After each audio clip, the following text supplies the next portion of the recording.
அனைவருக்கும் வணக்கம். இந்த நாளிலும் கூட நாங்கள் மத்தியிலே பகிர்ந்து கொள்ள வேண்டிய நினைக்கின்ற ஒரு முக்கியமான விஷயம் என்னவென்றால், ஆண்டவராகிய இயேசு கிறிஸ்துவிடம் காணப்படுகின்ற இந்து மத கடவுள்களின் அம்சங்கள் என்ற தலைப்பை நம்ம பேச விரும்புகிறோம். ஆண்டவராகிய இயேசு கிறிஸ்துவில் காணப்படுகின்ற இந்து மத கடவுள்களின் அம்சங்கள் அல்லது இந்து மத கடவுள்களில் காணப்படுகின்ற ஆண்டவராகிய இயேசு கிறிஸ்துவனுடைய அம்சங்கள் என்று நாம் இந்த நாள் விவாதிக்க இருக்கிறோம். இது என்ன ஒரு புதிதான ஒரு கருத்தாக இருக்கிறது என்று பார்க்கும் என்றால், நான் இந்து மதத்திலே ஒரு காலத்தில் இருந்தேன்.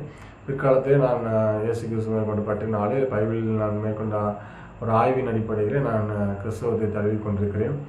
அந்த வகையில் என்னுடைய ஆராய்ச்சி இரு மத காரியங்களையும் நான் ஆராய்ச்சி செய்கின்ற பொழுது அதனுடைய பழக்க வழக்கங்கள், நடைமுறைகள் மற்றும் புராணங்களில் காணப்படுகின்ற செய்திகளை நாம் ஆராய்ச்சி செய்கின்ற பொழுது என்னுடைய சிற்றறிவுக்கு எட்டிய ஒரு சில விஷயங்களை உங்களுடைய ஆய்வுக்கு நான் பகிர்ந்தளிக்கின்றேன். இதை குறித்தான ஏதேனும் கருத்துக்கள் உங்களிடம் இருந்தால் நீங்கள் கண்டிப்பாக அதை கமெண்ட் பாக்ஸில் தெரிவிக்கலாம். இது ஒரு ஆய்வாக தான் நான் உங்கள் மத்தியிலே சமர்ப்பிக்கிறேன். நன்றி. இந்த வகையில் முதலாவதாக ஆண்டவராக இயேசு கிறிஸ்துவனுடைய பிறப்பிலிருந்து நாம் சொல்வோம் என்று பார்க்கின்றோம். ஆண்டவராக இயேசு கிறிஸ்துவின் பிறப்பு எப்படி இருக்கிறது பார்த்தால், அவர் பரிசுத்த ஆவியானவராலே ஒரு கன்னிகை மூலமாக கற்பம் தரிக்கப்பட்டார் என்று நாம் பார்க்கின்றோம். ஆண்டவராக இயேசு கிறிஸ்து எப்படி பிறக்கிறார்? ஒரு பரிசுத்த ஆவியானவர் அந்த கன்னிகையாகிய மரியாள் மேல் நிழலிடுகிறார். மற்ற மனிதர்களைப் போல உலகத்துக்கு அவர் பிறக்கவில்லை. அவருடைய அனுகிரகத்தினாலே, பரிசுத்த ஆவியானவருடைய அனுகிரகத்தினாலே அந்த மரியாள் கற்பம் தரிக்கிறார்கள். அதன் பிற்பாடு இயேசு கிறிஸ்துவானவர் பிறக்கிறார் என்று பார்க்கிறோம். சரிங்களா? அதே வகையிலே அந்த இயேசு கிறிஸ்துவின் இந்த பிறப்பு யாரோடு ஒப்பிடலாம் என்று பார்க்கின்ற பொழுது கர்ணன் அவருடைய பிறப்பை நாம் ஒப்பிடலாம். கர்ணன் எப்படி பிறக்கிறார் என்று பார்த்தால், சூரியனுக்கும் குந்தி தேவிக்கும் அவர் பிறந்ததாக பார்க்கிற ஒரு நாள் குந்தி தேவி சூரியனை பார்த்து மிக பிரகாசமாக இருக்கிறது, அழகாக இருக்கிறது என்று ஆசைப்படுகிறார். உடனே அவர் கர்ப்பவதி ஆகிவிடுறார் என்று நாம் படித்திருக்கிறோம். அதனாலே அந்த கர்ப்பத்தை மறைப்பதற்காக அந்த குந்தி தேவி என்ன செய்வார்? ஒரு பெட்டியிலே அந்த கர்ணனை அனுப்பிவிடுகிறாள். அந்த பெட்டிக்கு அந்த துரியோதனனுடைய தேரோட்டிய கையில் கிடைக்கிறது. அவர் அந்த குழந்தையை கொண்டு போய் துரியோதனனுக்கு கொடுக்கிறார், வளர்க்கிறார் என்றும் அந்த காரியங்களும் படித்திருக்கிறோம். அப்படியாக இங்கே இயேசு கிறிஸ்துவனுடைய பிறப்பை நாம் பார்க்கிற பொழுது கர்ணனுடைய பிறப்போடு ஒப்பிடப்படுகிறது. இதே நேரத்திலும் கூட அந்த கர்ணனுடைய அந்த பெட்டி நாணல் பெட்டியிலே கொண்டு போய் விடுகின்ற அந்த சம்பவம் வேறொரு நபரோடும் பைபிளில் தொடர்பில் இருக்கிறது. அது யார் என்று கேட்டால் மோசே என்ற நபர் மூலமாக. மோசே எப்படி அந்த கர்ணனோட தொடர்பில் இருக்கிறார் என்று பார்த்தோம் என்றால், இந்த இஸ்ரேல் மக்கள் எல்லாம் எகிப்து நாட்டிலே அடிமையாக இருக்கிறார்கள். அப்படி எகிப்து நாட்டிலே அடிமையாக இருக்கின்ற பொழுது அந்த மக்கள், அந்த ராஜா என்ன செய்கிறார்? அவர்களுக்கு ஒரு சட்டம் விதிக்கிறார். என்ன சட்டம் என்றால், இஸ்ரேல் நாட்டில் பிறக்கிற இஸ்ரேல் மக்களுக்கு பிறக்கிற அனைத்து ஆண் குழந்தைகளையும் கொல்ல வேண்டும் என்ற ஒரு சட்டம் விதிக்கிறார். ஏனென்றால் அந்த இஸ்ரேல் மக்கள் வளர்ந்து வருகிறார்கள் என்ற ஒரு காரணத்திற்காக அப்படிப்பட்ட ஒரு சட்டத்தை இயற்றுகிறார். அப்படி சட்டத்தை இயற்றுகின்ற பொழுது அந்த மோசேயினுடைய தாய் என்ன செய்கிறார்? இந்த பிள்ளையை காப்பாற்ற வேண்டும் என்பதற்காக ஒரு நாணல் பெட்டியை செய்து அதை நைல் நதிக்கரை ஓரத்திலே அவர் அனுப்பிவிடுகின்றார். அப்படி அனுப்பிவிடுகின்ற பொழுது அந்த நைல் நதிக்கரையில் போய்கொண்டிருக்கிற அந்த நாணல் பெட்டியானது அந்த எகிப்து ராஜா பார்வோனுடைய மகள் அந்த பெட்டியை குளிக்க செல்கின்ற பொழுது அதை பார்க்கின்றார். பார்த்து அந்த பெட்டியை திறந்து வைக்கின்ற பொழுது அதற்குள்ளே ஒரு குழந்தை இருக்கிறது. அந்த குழந்தையை எடுத்துக்கொண்டு போய் என்ன செய்கின்றார்? அவர் அந்த ராஜாவினுடைய வீட்டில் வளர்க்கின்றார். இதை குறித்து நாம் இன்னொரு காணொலியில் பேசுவோம். இப்பொழுது ஆண்டவராகிய இயேசு கிறிஸ்துவில் காணப்படுகிற இந்து மத கடவுளுடைய அம்சங்களை நாம் உங்கள் மத்தியிலே பகிர்ந்து கொள்ள விரும்புகின்றேன். அப்படியாக அந்த பிறப்பிலே அந்த காரியங்களை பார்க்கிறோம். இரண்டாவதாக இயேசு கிறிஸ்துவை நாம் எப்படி சொல்கின்றோம்? குமார கடவுள் என்று நாம் சொல்கின்றோம். ஏனென்றால் பிதா, குமாரன், பரிசுத்த ஆவி என்று மூன்று தன்மைகள் கிறிஸ்தவத்திலே சொல்லப்படுகின்றது. கடவுள் மூன்று நபர்கள் என்று நாம் பார்க்கிறோம். இதை குறித்து நாம் விவாதிக்கலாம். மூன்று தன்மைகள் என்று நாம் சொல்வோம். பிதா, குமாரன், பரிசுத்த ஆவி. அப்படியாக அந்த குமாரனாக பிறந்தவர் தான் ஆண்டவராக இயேசு கிறிஸ்து. அப்படி அதே வேளை இங்கே பார்க்கின்ற பொழுது குமரக் கடவுள் என்று நாம் கூறுகின்றோம். அவர் யார் என்று கேட்டால் சிவபெருமானுடைய இளைய மகனாக சொல்லப்படுகின்ற முருகன். அப்போ இவர் குமார கடவுளாக இருக்கிறார், அவர் குமரக் கடவுளாக இருக்கிறார். இவர் ரெண்டுக்கு எப்படி ஒற்றுமை என்று பார்க்கின்ற பொழுது இயேசு கிறிஸ்துவானவர் மலைகளிலே தான் பிரசங்கம் செய்தார் என்று பார்க்கிறோம். அதே போல நம்முடைய முருகன் எங்கே இருக்கிறார்? மலை குன்று இருக்கும் இடமெல்லாம் குமரன் இருக்கும் இடம் என்று நாம் பார்க்கின்றோம். அதே போல இங்கே இயேசு கிறிஸ்துவானவர் என்ன செய்கின்றார்? இயேசு கிறிஸ்துவை சிலுவையில் அறைகின்ற பொழுது அவர் மலையிலே, கொல்கத்தா என்ற மலையிலே அவர் அவரை அரை நிர்வாணமாக நிறுத்தி தான் அவரை சிலுவையில் அறைகிறார்கள். அதே போல இங்கே பார்க்கின்ற பொழுது முருகன் தன்னுடைய குடும்பத்தில் ஏற்பட்ட பிரச்சனை காரணமாக என்ன செய்கின்றார்? அந்த பழனி மலையிலே ஆண்டி கோலத்தில் நிற்கிறதை நாம் பார்க்கின்றோம். அதே போல இயேசு கிறிஸ்துவை சிலுவையில் அறைகிறார்கள். அந்த ஒரு மரத்திலே அறைகிறார்கள். இயேசு கிறிஸ்து அந்த சிலுவையை தூக்கி கொண்டு சென்று தான் அந்த மலையிலே அறைகிறார்கள். அதே போல தான் நாம் என்ன செய்கின்றோம்? முருகனை காண்பதற்காக நிறைய பக்தர்கள் என்ன காவடி தூக்கி சென்று செல்கிறார்கள். இந்த காவடி என்பதனுடைய உண்மையான அர்த்தம் என்னென்றால் காவு பிளஸ் தடி, காவு தடி என்பதுதான் காவடி என்று பெயர் மாறுகிறது. அப்போ காவு தடி என்பது மரணத்திற்காக ஒருவரை பலி செலுத்துவதற்கு கொண்டு செல்லப்படுகின்ற அந்த மரத்திற்கு பேர் தான் காவு தடி, காவடி என்று சொல்லப்படுகிறது. இப்படியாக முருகனுக்கும் இயேசு கிறிஸ்துவுக்கும் ஒரு ஒப்புமையை பார்க்கிறோம். இயேசு கிறிஸ்துவனுடைய தன்மைகள் முருகனிடம் காணப்படுவதை பார்க்கிறோம்.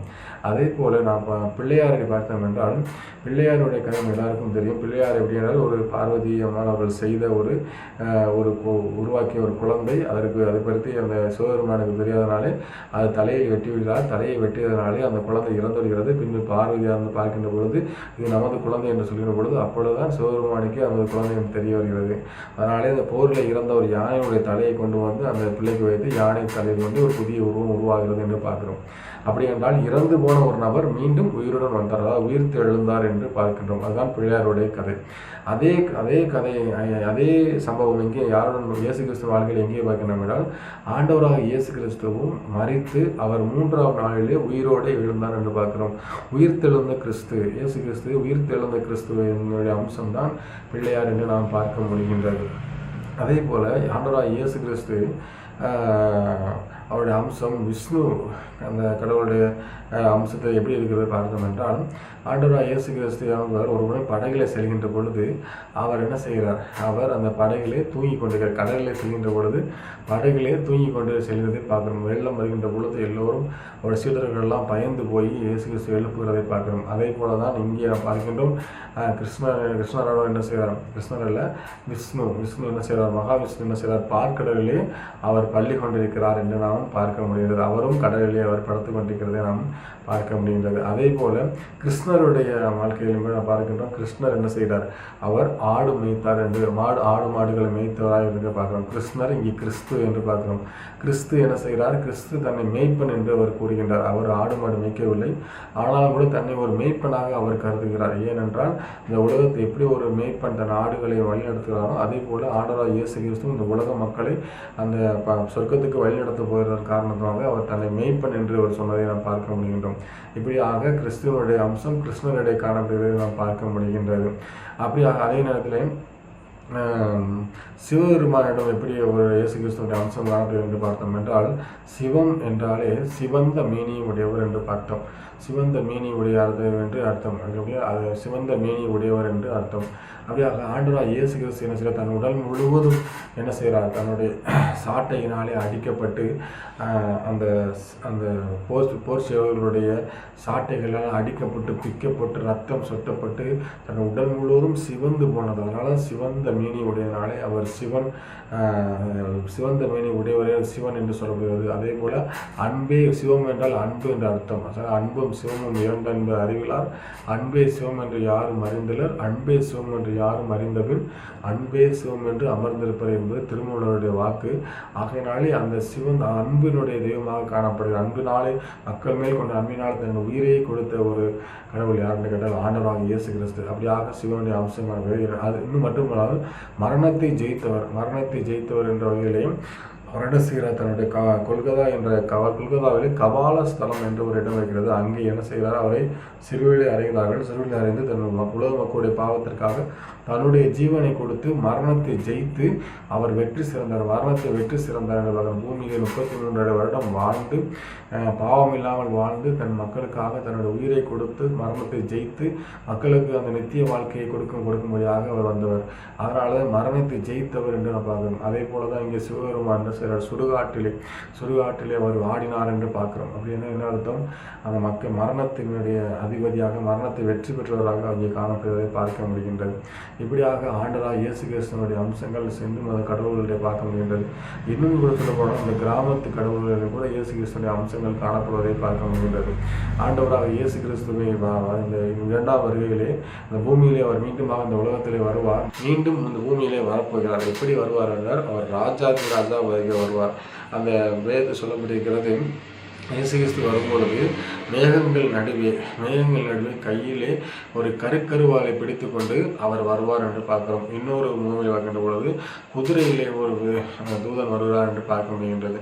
அப்படியானால் அப்போ நம்ம கிராமங்களில் வழிபடுகின்ற இந்த கருப்பு சாமி போன்ற கடவுள்களுக்கெல்லாம் என்ன செய்கிறார்கள், அவர்கள் குதிரையிலே வருவார், கார்மேக வண்ணமாக இருப்பார், அதே போல் கையில் அருவாளை பிடித்து கொண்டிருப்பார் என்றெல்லாம் அவர்களுக்கு ஓமைகள் அந்த உருவங்கள் சொல்லப்படுகிறது.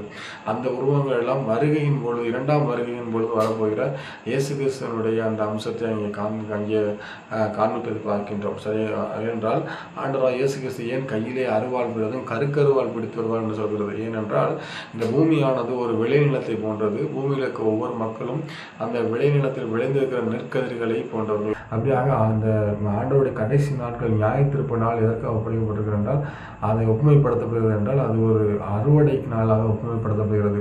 அந்த அறுவடை நாளில் என்ன செய்வோம், நம் கதிர்கள் எல்லாம் அறுத்து அந்த கதிரை அடித்து நெல்மணிகளை கொண்டு சென்று நாம் களஞ்சியத்தில் சேர்ப்போம். வேண்டாத பதர்களை எல்லாம் நம்ம களத்திலே போட்டு எரித்து விடுவோம். அதே போல தான் ஆண்டவர் இந்த பூமியில் வருகின்ற பொழுது இந்த யாரெல்லாம் ஆண்டவருக்கு உண்மை உத்தமாய் வாழ்ந்து அவருடைய ஞாபகத்தினாலே பாவங்களை பெற்றுக்கொண்டு வாழ்கிறார்களோ அவர்களை அனைவரையும் அவர் களஞ்சியமாகி அந்த பரலோகத்தில் சொர்க்கத்தில் கொண்டு போய் சேர்ப்பதற்காக ஆண்டவர் வரப்போவார். அதனுடைய அடையாளமாகத்தான் கையிலே கருவால் பிடித்து கொண்டு வருவார் என்று சொல்லப்படுகிறது. அதனுடைய அம்சமாக தான் நாம் கிராம கடவுள்கள் நம் கொண்டு வணங்குகிறார்கள். கருப்பர் மதுரை வீரன் போன்ற கடவுள்களை வணங்குவதை பார்க்க முடிகின்றது. இப்படியாக ஆண்டவராகிய இயேசு கிறிஸ்துவின் அம்சங்கள் இன்னும் அந்த கடவுள்களிடம் நாம் காணப்படுவதை ஆராய்ச்சியின் மூலமாக கண்டுகொள்ளலாம். இதை குறித்து வேறு தகவல்கள் தெரிந்து கொள்ள வேண்டும் என்றால் இந்த கீழே உள்ள கமெண்ட் பாக்ஸில் உங்களுக்கு கருத்துக்களை தெரிவிக்கும். நன்றி, வணக்கம்.